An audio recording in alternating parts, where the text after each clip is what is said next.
Ladies and gentlemen, it is that time. The car is pretty much ready to go, and we are going to drive it over to Custom F & Customs here in Auburn, California, where they are going to be doing a bunch of fabrication to the car. So what they're going to be doing over there is they are going to be tuning the engine and getting it running perfectly, and then they're going to address some of like the high idle issues I was having. They're also going to dial in the suspension based off of the vehicle's weight bias, so they're going to weigh it at all four corners and then dial in the suspension from there. And then they're also going to put in the wherever the harness bar / roll bar in the car, and then they're going to have like a couple bars that go from the harness bar by the roof and then down into the trunk, probably along the B-pillar area. So pretty exciting. But anyway, I got all of the wiring squared away with the painless power braid stuff. It is super nice. It was actually pretty easy. Not too bad. I didn't have that little tool to help slide the wires on. That definitely would have helped. But yeah, I'm pretty stoked. All the wiring turned out pretty good. I'll just show you like a little bit here. I've got the hood on, but because I'm getting ready to drive over there right now, but I'll just show you some of the stuff on the inside here. It looks pretty good. Okay, so the wiring in the trunk comes out. I'm leaving this power cable loose for right now because I didn't want to secure it in a spot where, let's just say, if the cage, one of the bars needed to come down, and I didn't want it to be in the way, so I just kind of left that loose. But the other two bundles of wires are taken care of. So this one is the main power for the computer, and then this one is the body harness. So it comes through down here, runs this little channel, and I freaking broke that, so I'll need to have that like welded back on like right there. But yeah, so I got it all tucked in up underneath here, and then secured all the wiring up underneath. I hope you guys can see that. It's a little chaotic, but I've got it pretty much dialed away where I need it to. I still need to figure out where I should mount this because I didn't really get a whole lot of room with that guy. So I might just have to like zip tie it up out of the way onto some other wires. But yeah, computer's there. And this is the reverse lockout switch wire. So wire comes down, plugs into the switch down here. And then there is, plugs into the solenoid down there, and then I've got the switch up here. And basically what that does is it pops the solenoid so that way I can get into reverse. And then when it's off, like it is right now, it prevents you from accidentally putting it in reverse when you're going from fourth to fifth. So really nice to have. So again, if I turn it on, now I can go over to reverse, no problem. Watch what happens when I turn it off. Now it's stuck. Now I can't go into reverse. So it's a pretty nice feature. I'll show you inside the trunk here. Okay, so it's not pretty, but like I said, I left some of this stuff loose just because I want to make sure that I don't fully secure it in a way where it might get in the way of one of the bars that comes down here. So the battery box though is secure. The wiring coming out of here is pretty much where it's going to be, and then the ground cable is where it's going to be too. It just goes right into that little hole here. But everything else is just left loose. This is the chassis harness in there, and it comes around and just kind of stops over here by the tail lights. So not too bad. All right, just gonna let it warm up for a little bit and then be on the way.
What's up, man?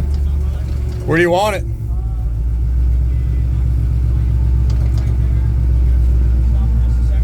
All right. What's going on? You live? What's up, dude? Yeah. What's going on, everybody? So this is Rick with Custom F & Customs.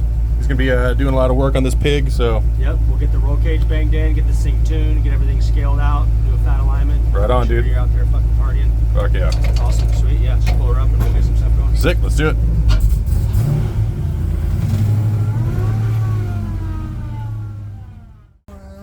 On my way through with the other car. Okay. Will you be around this time? I'll be here all day. 5 o'clock? Yep. Okay, cool. Let's go. Let me get a repair order for you real quick.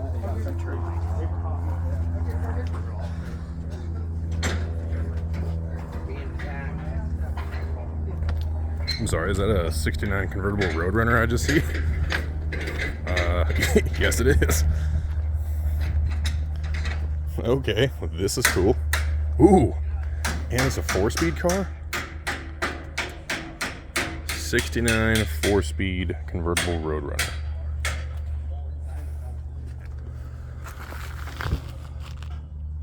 Yeah, that's rad. That's super cool. Nice. That's what's up.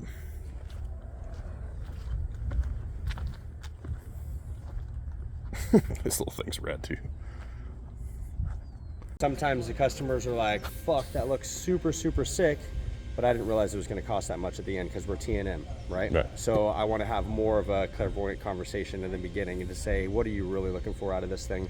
I can do a simple hoop with down bars and your harness bar that comes across. I can do a hoop with down bars, and I can start adding in all of your like dimple dies and all that stuff, have everything painted and make it like super sick. Or it can be basic, right? So it's like, what is your scale of what you're trying to do with it? You know, if the you want car something super basic, no problem, I get it, and I'll just stick to a basic theory, right?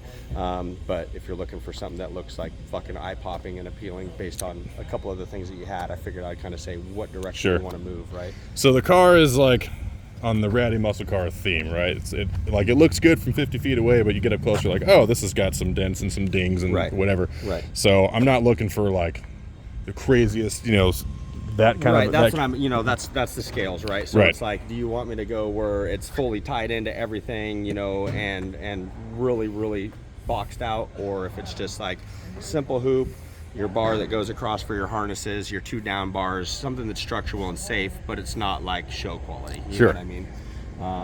And so like basically how this is going to be set up, a simple setup is we'll have 2 boxes here, one on the other side. You'll have a tie bar that comes across at shoulder height, and then you'll have 2 bars that come from your upper header bar that come down through the back of your package tray and tie into your just below where your fender wells are on the rear section of the frame.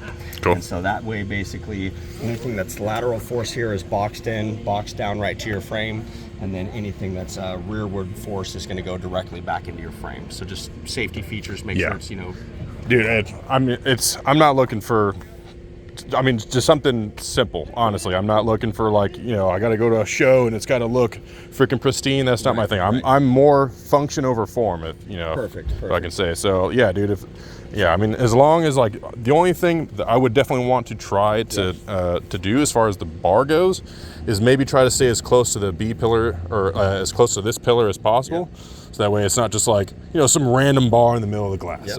That's all I would care about. How I'm going to do this is because seeing your seat right now, most of us like to lean back a little bit more than, you know, you would say a full race car where they're almost 90 degree straight up, right? Yeah. So what I usually do is I bring the bar up straight up with your B pillar, straight across where your B pillar's at, and then your harness bar, what I'll do is instead of your harness bar, like here's your hoop, instead of it coming straight between the 2 pieces of the bar, that hoop from either side, I basically bring it back and then across, so then that way you can lean your seat forward or backwards, and so you get some, you know, room in there.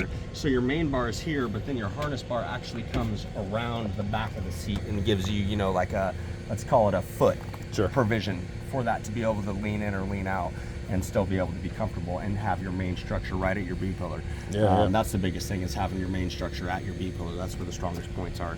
So if I had it back here in the window, it wouldn't be as strong, definitely. Sure. So definitely tying it on the B-pillar. And then for the harness part itself, like I said, we'll just step it back to where you can still recline the seat and be comfortable in the car. Freaking yeah, dude, perfect. Okay. And then I'm assuming that the rear bars would just kind of follow this. It's going to be approximately this window line angle. Perfect. Maybe a little bit less steep, right? So it's going to basically come back like this, come right through the back of the package tray right back here, and we'll keep it tight to this so it's not showing in the window, you know what I mean? I'll keep it linear to the side. It'll come straight back until the frame section right about here, straight down. We'll pocket it in right at the rear frame. And how we do our pockets, a lot of guys will just run DOM tubes straight down to a straight plate. It's not that strong, it'll tear off the plate. So what we do is we actually drill through, put DOM through and through on the frame, bring the tube down to a box that we build that has DOM inside of it. So the tube comes down, welded to a plate with DOM tube that's welded to a plate that goes down to DOM tube that's welded to the frame. Perfect. So it's like it's fully tied all the way into the frame. Yeah. So If you want, I'll show you the trunk, because I did mount the battery in the trunk, so I want to make sure that it's not going to be a problem, but no problem. I think we can manage to work around it.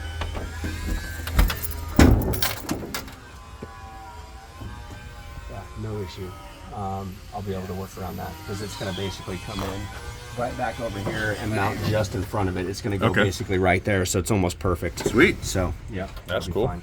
Like I said, man, rad muscle car. Not gonna lie, it looked really good on the Instagram pictures. Thanks. Wow, friggin' guy. It looked good on Instagram pictures. But in person, it's total shitbox. No. It's just different. In pictures, No, it for looks sure. fucking killer. And like, not to say that it's not badass. I'm just saying you're right. It's a little rough. Yeah. In the pictures, you make it look fucking money. So everything does go to 10 feet, right?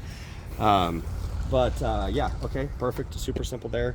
Then the tune, basically you're running stock ECU, stock everything right now. Yeah, the engine's stock. Okay, So perfect.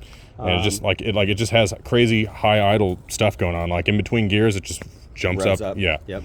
And a lot of that is because the stock motors were set up to where they did auto rev for shifting and all that stuff. But it's a different computer. It's the Holly computer. Oh, it's a Holly. Yeah, Okay. Then different situation. So then I forgot that you had the Terminator X. Yeah. I forgot that you had the Terminator X in it. So Terminator X Max, and the computer's located right behind the glove box. Yeah,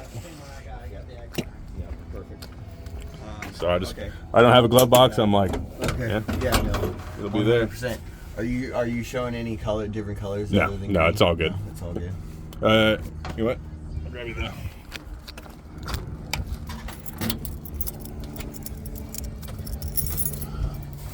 It's this GM key. It's kind of gross, but I'm living with it. Okay. Automatic, obviously, right? No, manual, dude. Yeah. Oh, what do you got on here? Viper T56 6-speed. Oh, okay. And I don't know if the clutch pedal needs to have a stop a certain far down. I certainly don't want it to Blow out the travel too far or whatever. So I've I been can double check that. Make sure that the fork's not moving too far. sure. Yeah, it's hydraulic. Oh, it is internal slave. Yeah, Okay. yeah, yeah. Okay, then we can just double check that. Make sure that it's not pushing that slave cylinder past the, you know what I mean, release point. Yeah. Because what'll happen is they'll go past and they'll lock, and then they won't release back. So Okay, yeah. double check that. So what were you saying was going on? When he's driving it, Look, yeah, when I first fire it up too, when it's first like cold start, it'll rev up to like 2,500 RPM, stay there for like 5 seconds, and then it'll drop down and idle normally. Okay. And then driving over here, like in between gears, like it wants to stay up in the RPM, and it's just then basically it's all IAC issues. So I'll go through the idle air control circuit and make sure that the idle's dropping back It down. sounds properly. good. You are, 800 and all that. Mine's sitting at I'm running almost at 1,000 RPMs. Right? You got a fat cam in here, so Yeah, it's a stock. So that yeah, should be fine. stock 6.1. So, Right. and like I said, I'm gonna be driving across the country in June. So, Gotcha. it's just set up right now just to be a cruiser, and then once I get back, then I want to take the motor out and do a bunch of stuff, cams, or cams. Wow, cam. And then He's like, I want 2 cams in it. I want, you know what? Give me 4. I want 4 Give me 4 cams. cams. Just give me 4 cams. I don't care where you put them. Just stick them in there. Okay, yeah, so some Obviously, idle you're air a bigger tuning guy control, than me, no so problem there. that's not a problem. And then obviously the suspension will dial everything in, get it on the scales. I'll adjust all the QA ones to where they're dialed. Basically, I just put a note in there to do it as like a pro touring setup to where like you can hammer on the road, you know. And Yeah, and for drive sure. The thing, so. Yeah, and I went through the suspension and I think everything is tight where it's supposed to be. bolt check, that But type of yeah, stuff, if you okay. want to nut and bolt check stuff, dude. Who made this? A buddy of mine actually designed that on his CNC machine, and That's so really the whole nice. thing. Yeah, but the thing is like he's 5'7", Right. and so he sits a lot closer. So that pistol grip in his Charger is perfect because he's shorter. But where I sit far back, see how high this is? It's like I'm a trucker. Right. I hate the shifter. Like on one of the little. Like I love the shifter, but I hate where it's at because Right. the Viper T56, the shifter location is like one block further forward than like a Right, T56. which is further back, right? So Yeah. the Viper T56 is shorter than a normal like Exactly. I think The so, yeah. T56 normally they have the long tail shaft. Oh, and if that's you look, right. they've got two shifter Gotcha. housings. That's right. The Viper they run it on the forward block. Right. Yeah, because the Vipers are If more it was compact. back- so- yeah, it would be if it was to say it would be back right here. Yeah. Right. On the other one, and then that So, would so I'd really love to get rid of this shifter and then have something that comes back to me and call it a day. But I'll cross that bridge when I get there. Okay, so we're inside now. Take a look at this crazy like BMW body Mustang fastback craziness. And then I guess he said he's going to put like a Challenger front end on it, so it's going to be like BMW Challenger and then fastback Mustang. Wild.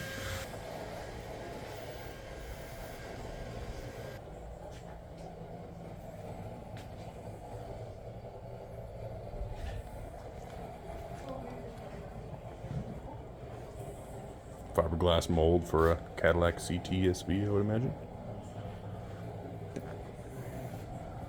2JZ, red, of course, in games.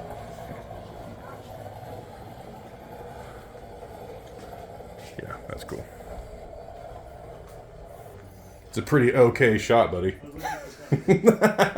Thanks, dude. Yeah, no problem. I try to do the cool stuff every now and then. Doesn't always work out, but days like today when you come in, you know, we get cool cars. All right, that's it. Drop the car off. Rick is a super cool dude. So he's gonna start actually working on the car tomorrow, and I think today is Wednesday, and I think he said I might get it back by either Sunday or Monday, maybe Tuesday at the latest or whatever. But dude, I'm freaking stoked. So I'll go ahead and just close this down. He's got the keys, and I'll be coming back over and checking on it as progress is made. So super freaking stoked, man. All right, so I'm over here at the shop, Custom F and Customs, and I've been trying to help Jesse get the correct measurements inside the car for the roll bar. Show you here. So they got a box that goes right here. They're gonna cut this out. There's gonna be another tube that goes through. So then it's the box, and then the bar gets welded on top of this little box. It's gonna come up and over, and then once all that is welded up together, then he's gonna take it out again, and then we're gonna weld in the bars that go and follow the B pillar down and into the trunk. So I'll show you on the inside here. Everything I do is right. Shit spending on me is the right. Where is he? Okay, so here's the bar. We got an angle that's set on there, so that when it sits on the floor, the bar is not going to be actually vertical. It's going to be leaning back there quite a bit. This is Jesse. He's going to be the one doing all the welding and stuff on there. Pretty cool. So this is the bar for right now. And he's going to cut some stuff and get it correct on the right side. Okay, so Jesse's going to finish up welding the bottoms of the like the little boxes that he made for the roll bar. So I think he said he's going to continue to like 1 or 2 in the morning here. Freaking crazy! It's like 10:30 right now. He's been working on the car all day.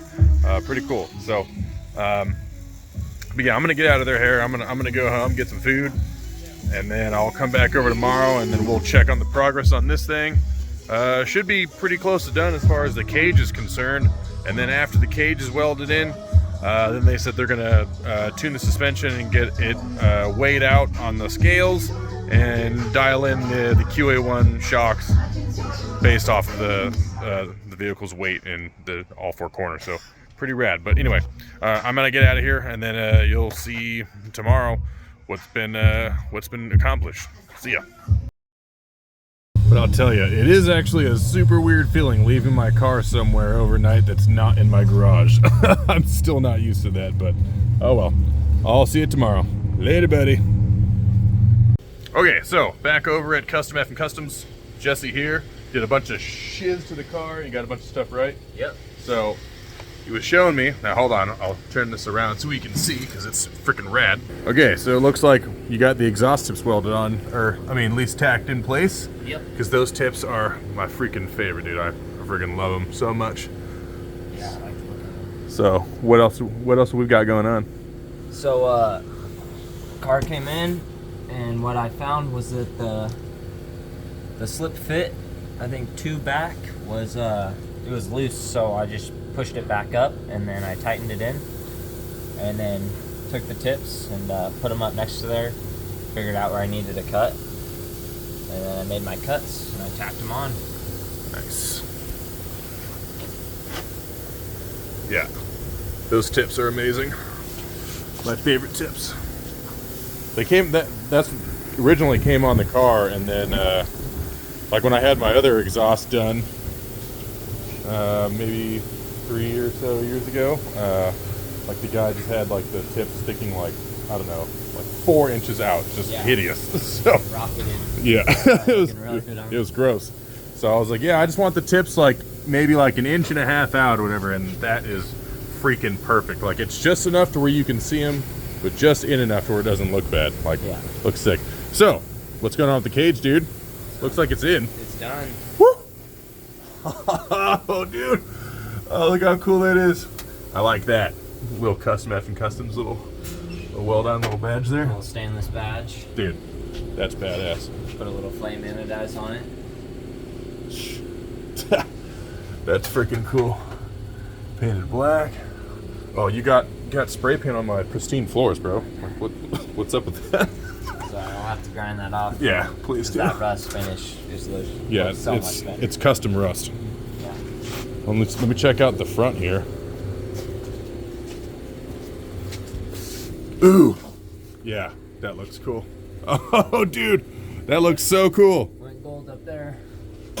Dude, yes, that's freaking badass. This looks way cooler than I thought. So rad, dude.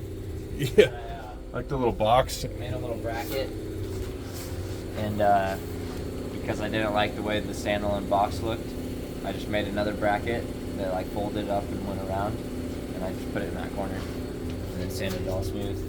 Yeah. Okay. Yeah, that looks really good. That's really cool. Yeah, I like that it's boxed in. Yeah. So it's still welded on the backside too, underneath there. Oh, nice. Okay. The box with the tube in it.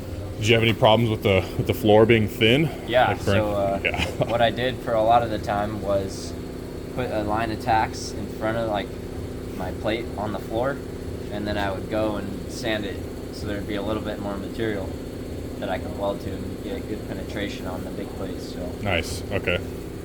That's cool. Yeah, dude. Killer job, dude. And you're how old? 19? 19, yeah. Freaking 19, dude. Nice. Good grief. It's actually the first cage I've ever built. Like, This is the on my first own, one? Yeah. So, My guy. Killed it. thank you. Freaking killed it. It's badass.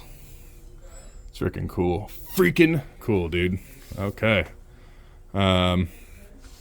Got a little overspray I want to fix, but Where at? on the white paint, like up on the back there. I don't see any. You mean like on the package tray? Yeah, that, I don't know what it's called. Yeah. Yeah, back there, the metal part. You Yeah. you're talking about you got black spray paint on that? Yeah. Oh no, not that. Nah, dude, you're good.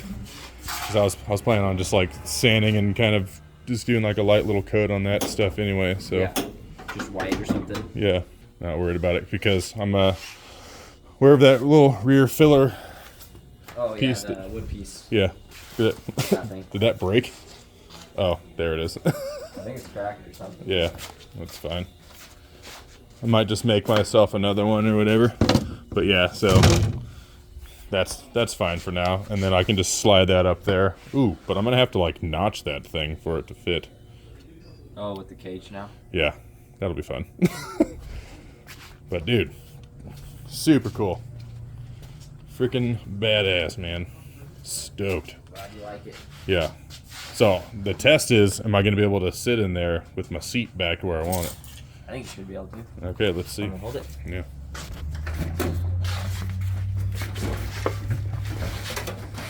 Yeah, that thing is not easy to slide. Yeah, I gotta like readjust that.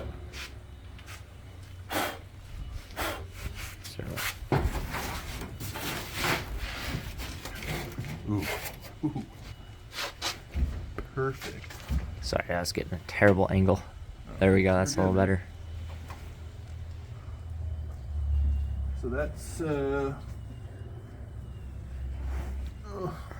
Is that... Ooh, yeah, with the seat that far leaned back, huh?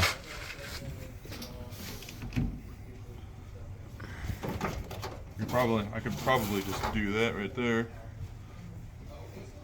I just wanted to make sure I wasn't gonna smack my dome up here, but we're good to go. Yeah, I mean, it's pretty close. But solid. And then I tacked up your little Oh, perfect. I was gonna ask you to do wiring that thing too. too. It's like when I was putting in the wiring stuff, I totally broke those. So It's not perfect, but I mean, no, I mean it's not perfect to begin with. So no, I appreciate it, dude. No, it sure. looks, the cage is killer. Way cool. Yeah. I'd imagine this would add quite a bit of rigidity to the car as well. So Yeah. should be a lot stronger as well, which is really nice. Okay, so then Yeah. I can just run my harnesses right here, and then Yeah, and I'm pretty sure that I was told that they would be just go straight over the tube style, not with a tab. I believe so. Yeah. So, Yeah, this car's really cool though. thanks, dude. I like the front end. Most unique front end ever. Yeah.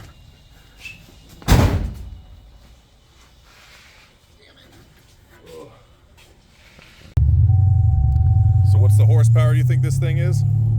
Guessing probably about 650, 700. Dude. Yeah, I believe it. I believe every bit of that.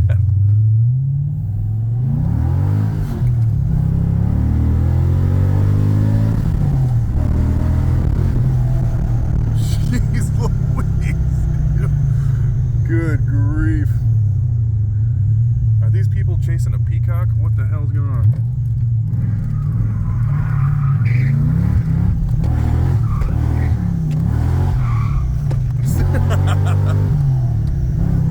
Spicy! Stay still, you little bitch. Dude, yeah, this thing is pretty freaking spicy, man. Good grief.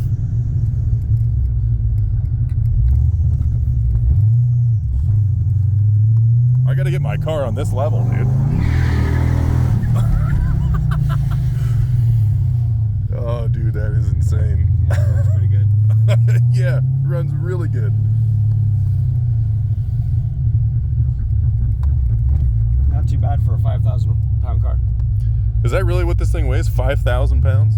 5480. Oh my gosh. So almost 5,500 pounds.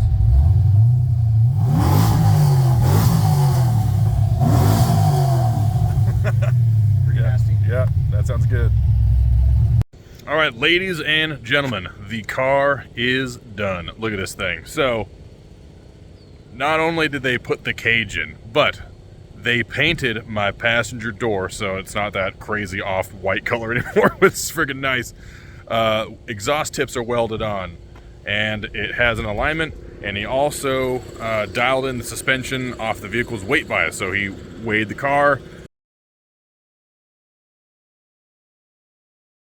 He adjusted torsion bars and adjusted all of the QA1 double adjustable shocks per the weight of the vehicle on all four corners. So he says this thing is freaking dialed in, ready to go. I'm super freaking excited, man. Just take a look at this thing. So sick. Okay, exhaust tips on. These are my favorite exhaust tips ever. Freaking awesome. And then they washed and waxed this whole thing. Dude, this thing is smooth as eggs. I haven't felt it that smooth in a long, long time. But dude, paint matched the door. It is like 1 or 2% different, and that's because when I brought the warehouse paint store my hood, it was the only thing I could take off the car for them to paint match. So I brought them my old steel hood, not the 6-pack one, and they made some paint for me. And then I had Rick and his guys over here. Oh, what do we got here, buddy? Hey, Hey. why is everything that big got to be black? Well, it just You need is. your package tray, bud. I Figured do. you needed your big black package. My big black package. Let me just slide that big black package. I just forgot, like, oh, I gotta like notch Got this. holes in it. Yeah, I gotta notch this thing so That's it for can. you to do your custom interior.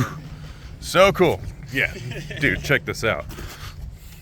Fully boxed in on both sides, harness bar, roll bar, and then the other bars going into the trunk there. So they were originally going to put the rear bars here slightly off to the left, going through that hole, but they saw that the subframe is actually closer to the middle. So I just told them to run them through the old speaker holes, which is not a huge deal. At some point, if I want to put a custom stereo system in here, I'll just put a speaker here and a speaker there. Not a big deal. But other than that, dude, this thing is freaking good to go. Looks super clean. Let me just shove my big black package in the car. Looks so good.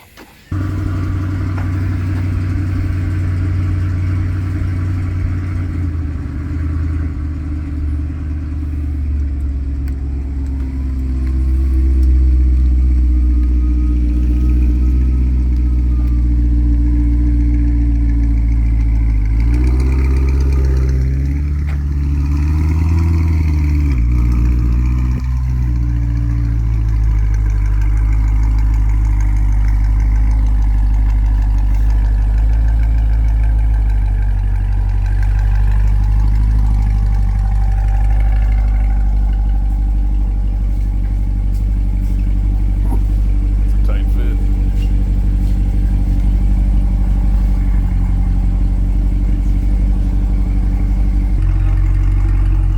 What do you think about those things? It makes my shop look really cool.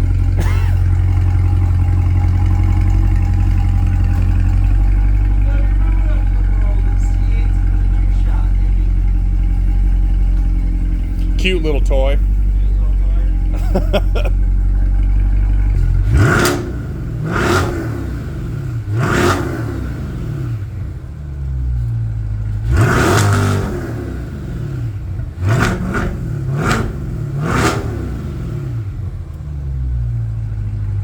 But anyway, huge thanks to Rick and Jesse and the rest of the guys here at Custom F and Customs. The car is freaking badass, dude. Awesome. Killer job on the cage, seriously. Super happy that you're stoked. Dude, Yep. freaking blew my mind, dude. That's all that matters. Freaking rad. Yeah.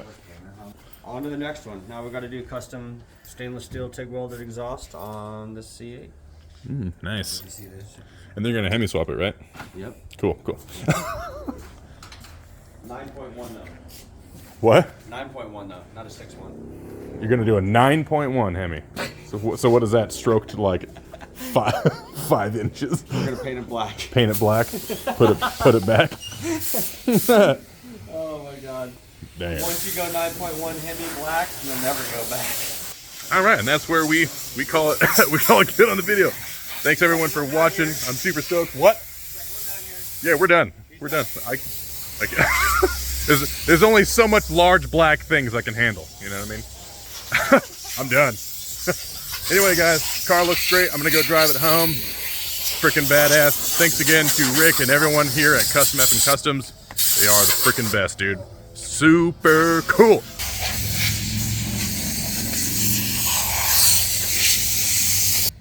We'll see ya. Quick side note before I end this video. So after leaving the shop, I was able to drive it around on the highway a little bit just to get a feel for it, because I haven't really been able to drive it because the alignment was not done. But the test drive was not good. I have a massive vibration at like 50, 60 miles an hour and up, and then when I let off the clutch, it gets worse. So I brought it back over to Rick, and he took it for a test drive, and he thinks it's the pinion angle, which is probably pretty accurate. It's not crazy far off, but I'm guaranteeing that it's not where it should be. I don't think there's equal and opposite angles at the front of the drive shaft to the rear. So anyway, I'm going to bring the car back over to him in like a week and a half or two, and then we're going to dive into getting that vibration figured out, because it's like right now it's virtually just not drivable. And then I'm also having some sort of like a clunk up in the front end. I'm not sure if it's like in the steering or the suspension somewhere. I don't know if like something's loose or if I forgot something. I'm not sure, but so that's also going to get taken care of. But other than that, like, it runs pretty good. It's super fast. There was already one guy who tried to race me. Granted, it was in like a newer Camry, but like he tried to pass me, and I just gave it the beans. Too bad I couldn't film that stuff, because it was literally just shaking it like this. It was crazy. But he just rolls up to the stoplight, rolls his window down. He was like, it's just like, yep. It's a good time. But anyway, all right, we'll see you later. Next thing you're gonna see is I'm gonna clean the interior floor, and then we're gonna start getting the sound deadening material in there. So I'll take the seat out. I'll start prepping everything. I'll probably repaint the floor just so it has like a nice smooth surface, as smooth as I can get it. But yeah, so that'll be the next one. See ya.